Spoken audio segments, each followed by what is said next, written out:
Oh, this is so crazy. Only 4 in 7 Americans are financially literate. So in today's video, I want to play a game to show you the quiz that thousands of people in America have taken, but can only answer 66% of the questions to, which is crazy because these aren't hard gotcha questions. They're very simple, straightforward financial literacy questions. And that's really disappointing because there are now more millionaires in the US than ever before. Over 10 million US households have a reported net worth of between $1 million to $5 million. The amount of people who cross that 7-figure mark to become millionaires has grown 74.5% year over year. And that just means that Americans are getting richer and richer thanks to the pandemic, all of this asset inflation as a result of printing all this money. But what's more interesting is that only 4 in 7 Americans are financially literate, which means over a fifth of them are not, and someone needs to help them. I'm just kidding. I know it's a third. So let's take the quiz to see if you can get some of these right and score above average. Props to Acorns for not sponsoring this video, but putting together this quiz. I'll leave the links down below. Let's begin. Hi, my name is Andrei Jikh. Hope you're doing well. Come for the finance and stay for the game show. I'll be your host. Now, as we go through this game, it's gonna start off really easy, but it's gonna get progressively harder. So don't feel too bad if you don't know the answer to all of these questions. So with that said, let's play Who Wants to Be a Millionaire? But if at any point you don't understand the question or you want to hear it again, press the J button on your keyboard to go back 10 seconds and you can listen to it again. So let's begin. Which of the following does not affect your credit score? Is it A, payment history, B, credit card balances, or C, income and assets? I'll give you a few seconds to pause the video and time's up. The correct answer is C, income and assets. Your credit score does not depend on how much money you have or how much money you make. You could be a multi-millionaire making millions of dollars a year and it won't matter and it won't improve your chances of borrowing money or getting approved on a credit card, which is interesting because your credit score is made up of 5 major factors. The first one is payment history, which accounts for 35% of your score, and that's your ability to pay off your credit cards on time.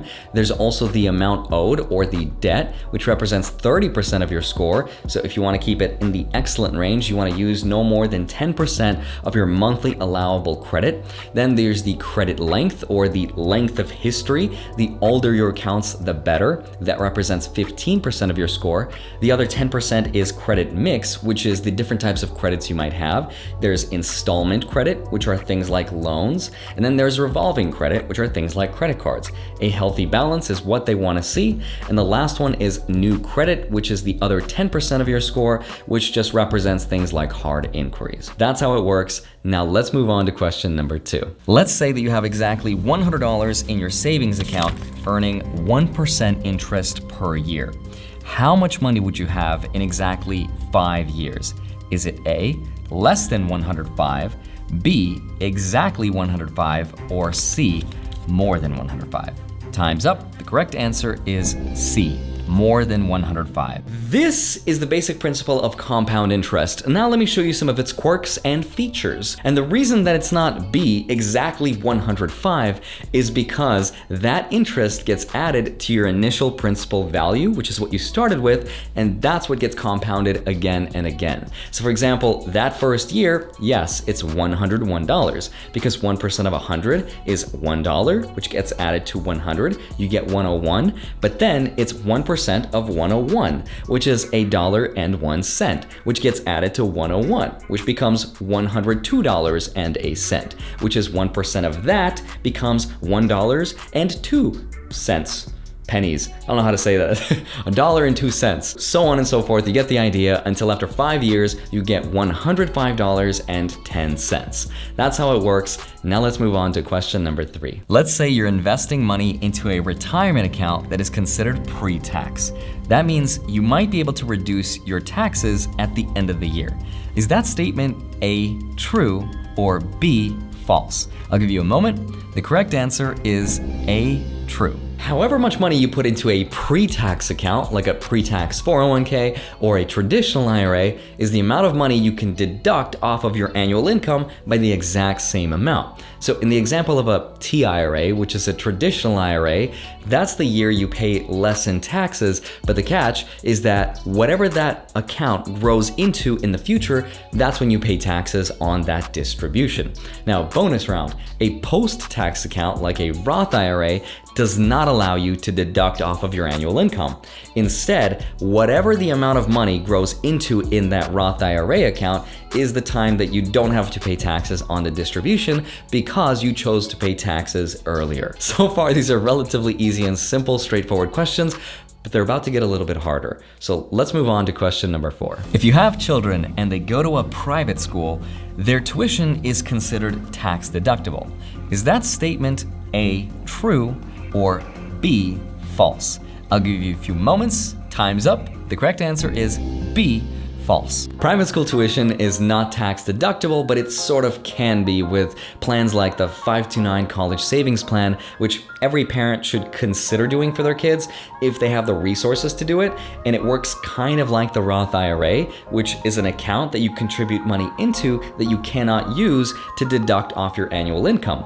But the trade-off is that whatever this account grows into after you put all your investments in it, like Bitcoin or Tesla or whatever your favorite investments are, whatever this account grows into, when your kids are ready to go to college in the future, you can actually sell tax-free as long as you use those monies for tuition. Now you might be saying to yourself, well, Andre, why would I set up my kids with a 529 plan when I can have a Roth IRA for them, which does not have that same only college tuition expense stipulation? And the reason for that is because unlike a Roth IRA, which by the way has a 10% penalty fee if you withdraw earnings before the age of 59 and a half, it also has a yearly contribution limit of $6,000 a year, whereas the 529 plan does not. So if you're a rich parent, you could be like, here you go, son, here's $1 billion, buy yourself something nice. But there are a few exceptions. So if you're a rich parent and you contribute more than $15,000 a year to this, technically it counts against your lifetime estate and gift tax exemptions,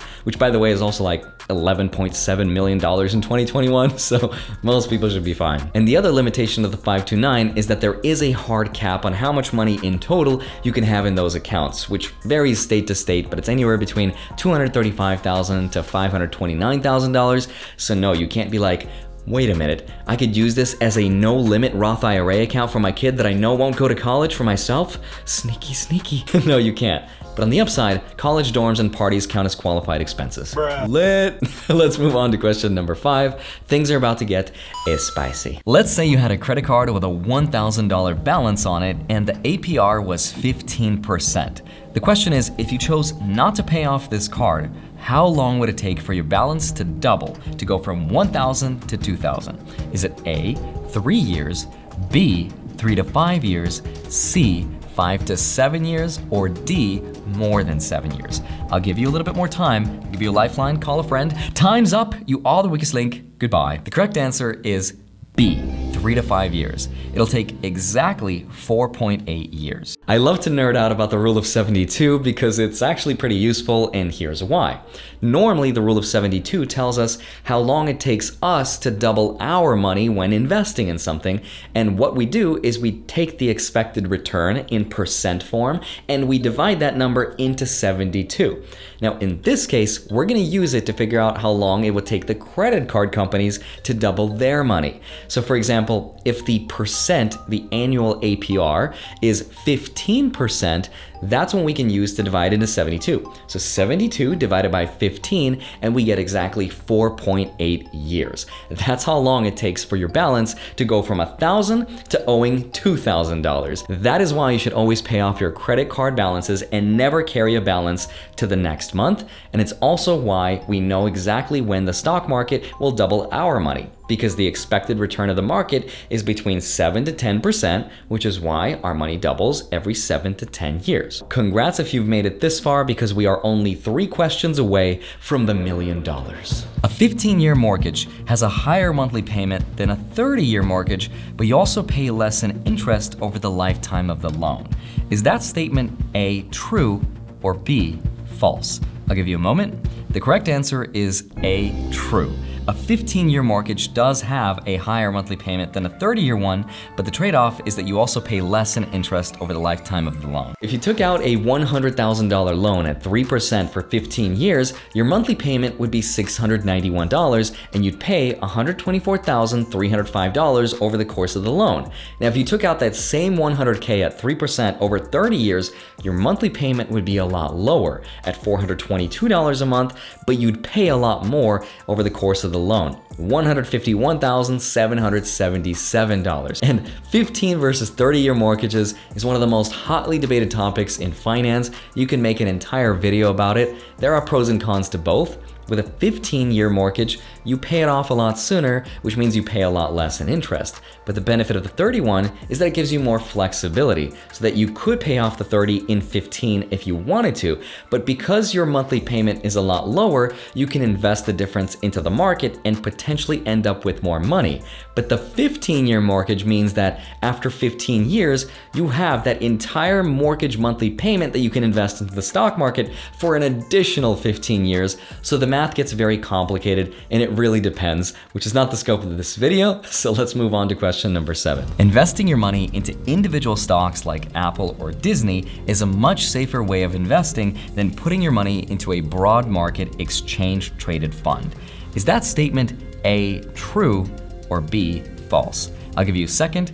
The correct answer is B, false. Broad market ETFs, index funds, and mutual funds spread out your risk over lots of different companies. That way, if one company fails, you'd still have most of your money intact, rather than if you were investing in a single company where you'd lose most of your money. Also, investing in broad market index funds generally means they go up in value over time, whereas you're not really guaranteed that investing in an individual company. The trade-off, though, is that you're not going to make as much money investing in broad market index funds as you are investing in individual companies, which makes sense because that's why they say the greater the risk, the greater the reward. Personally, I invest most of my money into broad market ETFs like VTI and VOO because I think that is one of the best ways to invest for 99% of people. But if you've made it this far into the video, you are now ready for question number 8, the $1 million question. If you never use your insurance and you never make a claim on your policy, eventually you'll get your money back. Is that statement A, true, or B, false? I'll give you a second. The correct answer is B, false. We all have to pay insurance companies those monthly premiums, which they then collect, put it all into one giant pool, which they then use to pay us out in case we ever make a claim. But if we don't, they never give us our money back. They just keep it forever and ever, which is just really unfortunate. 15,000 people took the Acorns test and the average test result was only 66%. So how many did you get right? If you got 5 out of 8, you are about average. If you got more than 5 out of 8, you're above average. And if you got all 8 out of 8, you are a financially literate genius, and you should send this to all your friends that you think could use your help. That way they could become more financially literate and I could get more subscribers. Thank you so much for playing the game. Tried something different this week. As always, don't forget to have a great rest of your day. Smash the like button, subscribe if you haven't already. Go get up to $250 worth of free Bitcoin with this BlockFi link right here. Go get your 2 free stocks with Webull. When you deposit $100 with my link down below, you can get 2 free stocks valued up to $2,300. Go track them automatically with the spreadsheet link down below in my Patreon. Love you. Thank you so much for watching this video. I will see you back here on Monday, Friday, sometimes a Wednesday, and I'd love to know how many you got right. I'll see you soon. Bye-bye.